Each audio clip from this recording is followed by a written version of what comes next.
of these illegals who will vote for Democrats because Democrats allow them to come here. That makes us even more politically irrelevant, Right. and socially irrelevant, because many of the jobs that we used to do when I was a child, I used to see the black men coming home from the construction site with the hard hat and the lunchbox. You don't see that anymore. No, sir. You see that now. Who is it? It's a Mexican man. Yeah. Wow. It's a Colombian man. It's Hispanics. But on the subject of the criminal illegal aliens, what impact do you think that illegal immigration is having on the black community? Is there a deleterious impact on the black community? Yeah. Oh yeah. Definitely. Yeah. In what regard? I think it continues to make us even more irrelevant. You know, the black community right now is one of the things that the Trump era has taught Democrats is that there's going to come a time, and they've known this all along, because Democrats look 10 years down the road, 20 years down the road. They know there's going to come a time when you're going to have this leavening of black people, where black people are going to wake up and say, I've been voting Democrat for 50 years, 75 years, and I'm still poor. I think I'll try Republican. What happens to the Democratic Party when that happens? They're saying, we got to prepare now to make them irrelevant. Just like they say, LBJ said, we got to give them just enough to make them irrelevant, so they'll be voting Democrat for the next 200 years. I believe Democrats are now looking for the next group of people that they can use to make black people irrelevant at the voting polls, because they've already done it with black people now. Black people are basically irrelevant at the voting polls. In Virginia, they were irrelevant. We knew they weren't going to vote for Winston Sears. They knew it. There's no reason for Democrats to talk to them, and basically no reason for Republicans to talk to them, because we know what they're going to do. They made them completely irrelevant. This influx of these illegals who will vote for Democrats because Democrats allow them to come here, that makes us even more politically irrelevant, right, and socially irrelevant, because many of the jobs that we used to do when I was a child, I used to see the black men coming home from the construction site with the hard hat and the lunchbox. You don't see that anymore. No, sir. You see that now. Who is it? It's a Mexican man. Yeah. Wow. It's a Colombian man. It's Hispanics. And so we're just becoming irrelevant, both politically and socially, because of this influx of these folks. And to your point, to mask our irrelevance, we've come up with a new term. You hear the left, they're arguing for the rights of black and brown people. Yeah, absolutely. Now, I won't say the black people. I talked to a guy from California the other day. I talked to people around the country about this. When you see marches and things that's taking, people marching and things that's taking place, if it's an issue that concerns black people, you see black people marching, but you don't see Hispanics or Latinos marching for us, nor with us. But when there's an issue that concerns them, we're out there talking about black and brown. These people are sent here to replace us. We are aiding our own demise. In their community, there is no black and brown. They understand working together, pooling their monies together. 10 or 15, we joke about it, may live in a house together, right? But they have a way to move up. They can get loans from this government that we can't get. They outnumber us now, and we're talking about black and brown. And they're not filling up the abortion clinics. No, they give birth. That's right. Wow. They give birth. Yeah. And I believe we're starting to see a change in the tide. I know you had mentioned, as far as just even with the construction, for the last couple of sites that I've gone by, just driving by, I was shocked to see African Americans out there. Praise the Lord. And it just I did a double take, like, man, where did this come from? What's happening here? Yeah. But that's a result of the leadership right now. And I mean, and it's heading in the right direction, because I grew up my grandfather, he did brick masonry work, hard labor and everything. And that's where I learned how to work, was being out there being a brick mason. Oh yeah. So when I see those guys out there working hard on construction, I'm like, man, I'm glad to see these brothers out here. Yep. So this is a result of the change that we are seeing happening. So I believe we're starting to see a little bit more. Yeah. Mhm. That's good. I have a question from the online audience. Someone says, Judith Grimes is her name. My question is, would the Black community appreciate white conservatives speaking up for what could help the community thrive, or is it better to stay out of the way and let them speak for themselves? We need all the help that we can get. Some will appreciate it. Some will say, "Oh, that's just a dirty trick. Don't be fooled." That's right. Don't let anybody manipulate you. But yes, we need all the help that we can get.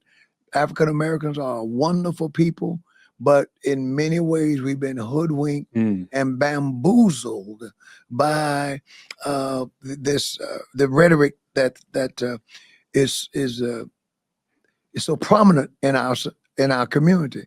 So yes, we need the help.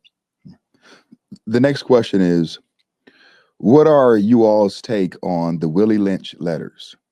And in what ways do you see the effects of what he implemented still active today? He was evil, diabolical, wicked, but he was right. He would have been a great hip hop artist. Yeah. Oh, wow. Because they say the same thing. Mm-hmm. Yeah. But the effect that he said that his applications would have on Black people by dividing us and making us key on our differences. Hey, everybody knows in the community that that's true. It's true. Oh, wow. That's amazing. It's still an issue for us. Truly, truly. The next question is, why don't more Republicans do more outreach in minority areas? Oh, I got this one. All right. Come on in. It's real simple because so many Republicans don't know the story of the Republican Party. When I got deeply involved in politics this time, I was involved years ago and got very dismayed because nobody wanted to talk about, nobody wanted to do outreach. Nobody wanted to do it. Nobody wanted to talk about the Republican Party and its history. So this time when I got involved, it was one of the things that I would often ask people. I would ask them, I said, why are you a Republican? And they said, well, I believe in limited government, small, blah, blah, blah. And I said, well, do you know the story of the Republican Party? Well, I know Lincoln was the first Republican president, but, other than that, I really kind of stick with the limited government, small taxes stuff. And then it came to pass that there was a time when there were some people who were saying that the Republican Party should change the GOP should change that from being the grand old party to the Great Opportunity Party. And I asked them why. And I said, because we think it's great outreach and it can really be, the history of the Republican Party. And they didn't know.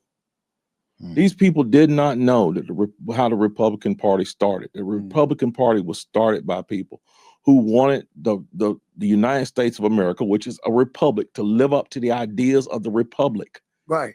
The ideas of liberty and freedom for everybody, that it wanted to end the system of slavery, that it wanted our Constitution to be a Constitution that was available and spoke for everybody. They didn't know that. They didn't know any of the things that happened from the formation of the Republican Party through the Civil War, through Reconstruction. They didn't know any of it. So how are you going to do outreach to people and tell them that the Republican Party is the party of freedom and opportunity if you don't know that it was the Republican Party that prosecuted the Civil War, that it was the Republican Party that stood up against slavery, that it was the Republican Party that passed the 13th, 14th, and 15th Amendment to the Constitution. It was the Republican Party that passed the 19th Amendment to the Constitution that gave women the right to vote. It's the Republican Party that ended school segregation. It was the Republican Party that pushed these ideas for freedom against violent racists, and that the Republican Party actually has martyrs in its past that stood up for the true principles of freedom. If you don't know those things, how are you going to reach out to anybody and tell them anything? Right. And that's why the Republican Party does a poor job of outreach, because the Republican Party has forgotten its own history. Wow. I think there's no additional addendum that can be made to what you just said. I mean, That's powerful. that's complete Yes, sir. and concise. It's And true. hey, the Republican Party needs to do their job Yep. and make sure that they engage all voters, because blacks aren't as monolithic as some That's right. would think that we are. But engagement does matter, and it goes a long way. It really does. The last election, there was a guy who was running for an office, and he knew you, and you knew him. And my wife and I were standing in the line, and this guy was a conservative guy, a Republican, and he talked to several people who were ahead of us at the place. They were white, and he took up conversation with them. When Pam and I walked past him, he had nothing to say to us. Then we walked a little further, and there was a Democrat party table sitting there. And a lot of the whites, the Democrat party table, didn't say anything to them, but they handed paraphernalia of us, voter guides to Pam and I. And I said, that goes to show a black conservative almost do not have a party. Wow. Because this white man has just assumed, based on looking at us, that we were Democrats. Wow. Wow. But so did the Democrats. Yeah. Wow. See, and so that's that. To your point, the outreach is very poor. It's very poor. And that guy, I'll be honest with you, I didn't vote for him. Yeah. Just for that. Yeah. It happens, and it's sad. Yeah. We have a gentleman in our state who's going to be running for senator, Michael Watley, who has been sending mailers to my house. Sending it to Crystal. I haven't received one yet. One made out to Crystal. They haven't made out one to John Amanchukwu yet. And this same Michael Watley, I went and spoke alongside you at an event a few years ago.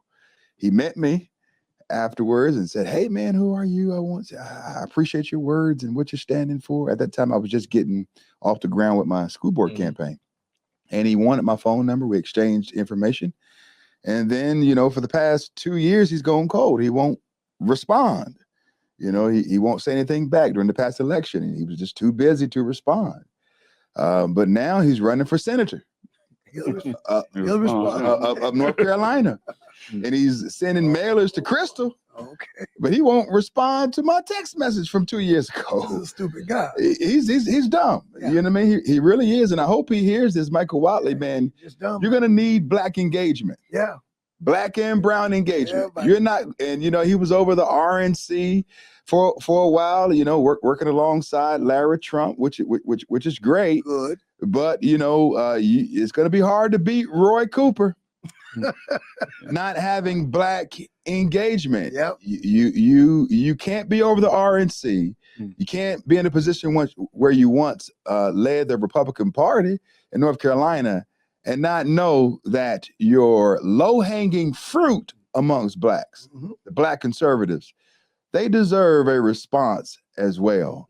And so get with your campaign team, send me a mailer, not just Crystal, you know what I mean? Get some sense. Get some sense, and send me a text message back so we can chat. Gentlemen, thank you. Go ahead, Elder. All I wanted to ask as well, too, what do you do whenever you have an idea to go back to these communities and you want to do something, and then they tell you, don't even come. Don't come. Go. Wow. Go. Somebody's gonna hear you. Yeah. Sometimes the don't come crowd are afraid that if you do, the constituents will hear something that they've never heard. I can't tell you how many times, just last week at the convocation, I can't tell you how many times people walked up to me and says, "Man, you made me think." Just listening to your preaching, Yes, sir. I began to consider things. I can't tell how many times people walked up to me and says, "I'm an independent now. I switched parties." You just hearing the other side of the argument, it made me think, because when you've been brought up to think a certain way, Yes, sir. you know, and then you look at, here is someone who is have your complexion, Hmm. raised the same as you, and then I'm a native Southerner. Mhm. So I'm no transplant. I'm not some guy who come down from the north. I was born and bred in the South. So, and yet these conservative views have blessed my life. That's right. I love my nation. Yes, sir. I'm not bitter. Yes, sir. I'm happy. I'm Right. proud to be an American. That's right. And I thank God. So when they say don't bother to come, you may not get the response that you want initially, Yes, sir. but if you continue, you'll make headway. And you know, all it takes is one person. That's right. Mm. That's right. I often tell people Hitler was one man. Mm. That's right. Look at what that one man did. It was evil, Mm. but it was one man. That's right. We can, if we reach the right people, Mhm. good things can happen. Mhm. Yes, sir. And Thank it you, comes sir. out even better when it's a good man doing it. Mm. Yes, That's it. that's what That's I'm it. saying. When a good man Yes, sir. does it, that's right. Yes, sir. That's right. Yeah. That's right. Well, we have a lot of work to do. Yeah. You know, we are approaching the midterms, and we know that things are going to heat up. There's a battle in Washington. There's a battle around the globe. There's a battle in North Carolina. But there's always a critical battle that we have the ability to impact, and that is our local communities. Yes. And that's even also within that, our homes. Yes, sir. And so we want to continue to fight for the good faith and fight for Christ, fight for Christ supremacy, fight for Glory. the truth, Glory. and make sure that we can break some of these strongholds that has gripped America for so long, in particular in the Black community. Thank you all so much for tuning in tonight. Elder Faison, Bishop Wood, and Lieutenant Governor Mark Robinson, Elder Reeves, thank you so much for being here. God bless you. God bless America. Until we meet again, take care.